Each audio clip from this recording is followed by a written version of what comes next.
Hello friends, मैं विमल स्वागत करता हूं आपके अपने यूट्यूब चैनल स्टडी विद विमल पर।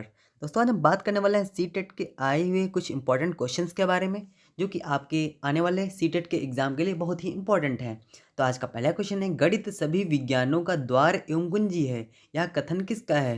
रोजर का है, हैमिल्टन का है, या फिर प्लेटो का है, या फिर रसेल का है? दोस्तों, यहाँ पे जो करेक्ट ऑप्शन है ऑप्शन नंबर ए, यानी कि रोजर बेकन। अगला क्वेश्चन है, गणित के अध्ययन से एक बच्चे में किस गुण का विकास होता है? तो यहाँ पे पहला ऑप्शन है आत्मविश्वास, दूसरा ऑप्शन है तार्किक सोच, तीसरा ऑप्शन है विश्लेषक सोच, चौथा ऑप्शन है इनमें से सभी। दोस्तों, यहाँ पे जो करेक्ट ऑप्शन है ऑप्शन नंबर डी, यानी कि इनमें से सभी। दोस्तों, जब गणित जो विषय जब बच्चा पढ़ता है, ठीक है, तो उससे क्या होता है? आत्मविश्वास भी बढ़ता है, तार्किक सोच भी बढ़ती है, विश्लेषक भी होता है। करेक्ट ऑप्शन हो जाएगा ऑप्शन नंबर डी। अगला क्वेश्चन है, सामान्य से विशिष्ट का सिद्धांत निम्न में से किस में प्रयोग होता है? पहला ऑप्शन है आगमन विधि, दूसरा ऑप्शन है निगमन विधि, तीसरा ऑप्शन है संश्लेषण विधि, चौथा ऑप्शन है विश्लेषण विधि। दोस्तों, आप फटाफट कमेंट बॉक्स में कमेंट करिएगा। ये क्वेश्चन तो आपने बहुत बार पढ़ा होगा, ठीक है। अगर आप सीटेट या यूपीटेट का एग्जाम देने जा रहे हैं तो इसका जो करेक्ट ऑप्शन होगा ऑप्शन नंबर बी होगा, ठीक है, यानी कि निगमन विधि। दोस्तों, यहाँ पे जो आगमन विधि है इसका मतलब होता है उदाहरण से नियम की ओर, और जो बी ऑप्शन है यानी कि निगमन विधि, इसका जो मतलब होता है वो होता है नियम से उदाहरण की ओर।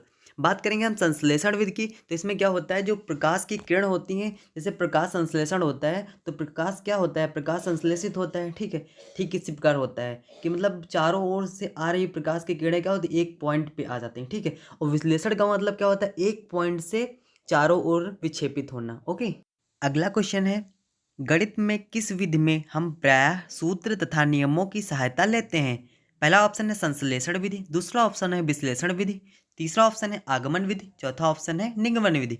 दोस्तों, अभी अभी हमने पिछले जो क्वेश्चन में हमने बताया है कि जो निगमन विधि होती है उसमें नियम या सूत्रों का उपयोग किया जाता है। तो यहाँ पे क्या हो जाएगा? ऑप्शन नंबर डी यहाँ पे करेक्ट हो जाएगा। अगला क्वेश्चन है, गणित वह भाषा है जिससे परमेश्वर ने संपूर्ण जगत या ब्रह्मांड को लिख दिया है। यह कथन किसका है? पहला ऑप्शन है गैलीलियो, दूसरा ऑप्शन है रफेल, तीसरा ऑप्शन है प्लेटो, चौथा ऑप्शन है हैमिल्टन। तो दोस्तों, यहाँ पे जो करेक्ट ऑप्शन है ऑप्शन नंबर ए, यानी कि गैलीलियो है।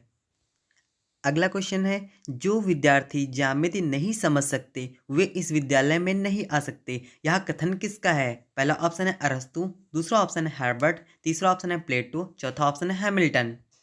दोस्तों, ऑप्शन सी यहाँ पे करेक्ट है, यानी कि प्लेटो।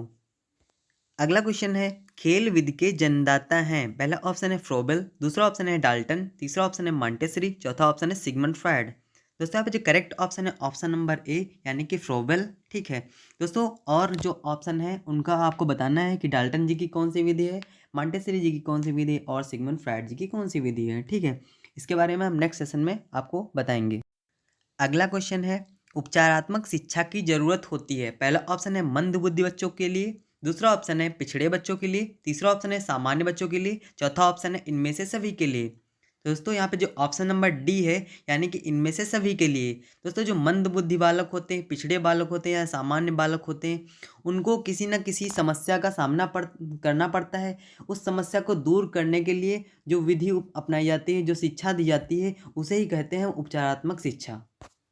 अगला क्वेश्चन है, गणित की भाषा में निम्न में से किसका प्रयोग नहीं किया जाता है? पहला ऑप्शन है गणितीय सूत्रों का, दूसरा ऑप्शन है गणितीय संकेतों का, तीसरा ऑप्शन है गणितीय संख्याओं का, चौथा ऑप्शन है इनमें से कोई नहीं। दोस्तों, गणित की भाषा में हम गणित के सूत्रों का, संकेतों का और संख्याओं का, तीनों का प्रयोग करते हैं। इनमें से कोई नहीं, यानी कि ऐसा कोई नहीं है जिसका हम प्रयोग नहीं करते हैं, ठीक है। सभी का प्रयोग किया जाता है, तो यानी कि ऑप्शन नंबर डी यहाँ पे करेक्ट हो जाएगा। अगला क्वेश्चन है, छात्र गणितीय गणना में गति प्राप्त कर सकते हैं। पहला ऑप्शन है चर्चा या विवाद, वाद विवाद द्वारा, दूसरा ऑप्शन है मौखिक कार्य द्वारा, तीसरा ऑप्शन है लिखित कार्य द्वारा, चौथा ऑप्शन है अभ्यास द्वारा। दोस्तों, यहाँ पे जो बी ऑप्शन है, यानी कि मौखिक कार्य द्वारा, दोस्तों इसके द्वारा छात्र जो है अपने गणितीय गणना में जो वृद्धि कर सकते हैं, ठीक है, यानी कि गति प्राप्त कर सकते हैं। तो यहाँ पे जो बी ऑप्शन करेक्ट हो जाएगा। फ्रेंड्स, आज के लिए बस इतना ही। अगर मेरा वीडियो आपको पसंद आया तो please like and subscribe. Thank you दोस्तों।